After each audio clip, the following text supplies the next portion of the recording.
I find it very interesting, and that is when a person has a deep emotional connection with a brand, a product, a company, the language that they use to talk about that changes from what I would call prose to poetry.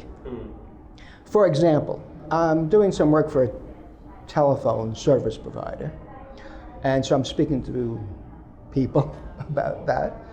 And of course, nowadays, people, one way or the other, no matter how you talk about that, many of them are going to talk about Apple iPhones. Sure. So a person says to me, the iPhone, like Apple, is a circle. So already I'm saying to myself, what? Right? But he didn't say that. He says, the Apple, like iPhone, is a circle. It glides. It's easy. It's soft. It helps me do things better, faster, and be a bigger me.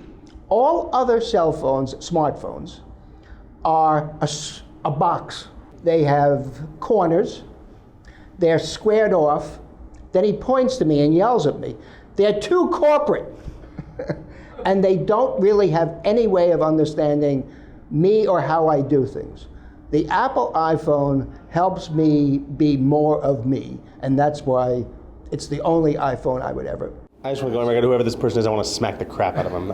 So I mean, I thought I was the only person on the when you planet have that didn't someone have an talking iPhone. about your product, no matter what the product is, I do not as have an opposed iPhone. to from it's a circle, it's not a box. It's like that happens all the time when you really have deep emotional connection with a product. Yeah. People don't talk about. Yeah. People do not talk about it in terms of attributes. Oh, my nephew Attributes said, are gone. That's true. My nephew said, I would die without my iPhone. That's what he said.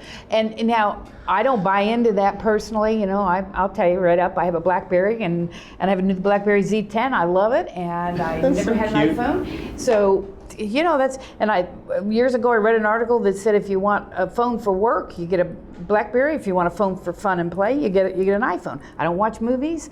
I don't play music. I work on my phone. That's all I need it for. My 4 email addresses and my work. Do that thing I ask you to do for me to do it well. Yes, exactly. So I'm happy with that. But Bob's right there. Whether you agree or not, the emotional connection to certain products and brands, such as iPhone, is often expressed that way. People express themselves that way all the time when they talk about Disney. You said it when you talk about Ritz. I see Ritz. I want to go to a hotel. So we do speak like that for the brands that we become emotionally attached to. And the great thing is we tell other people. Well, that's the key, and that's where we're going in this conversation economy. Again, in 48 months, you know, when I'm getting all of my advice automatically based on where I am geographically, based on where my phone knows that I am, and based on who the people in my network who I interact with the most are, that's where this becomes magical, because then the only differentiating factor is going to be customer service. Right. You know, that's interesting. I'll go back to that because you talked about that earlier. Not about my likes and my followers, and you know, it's about that.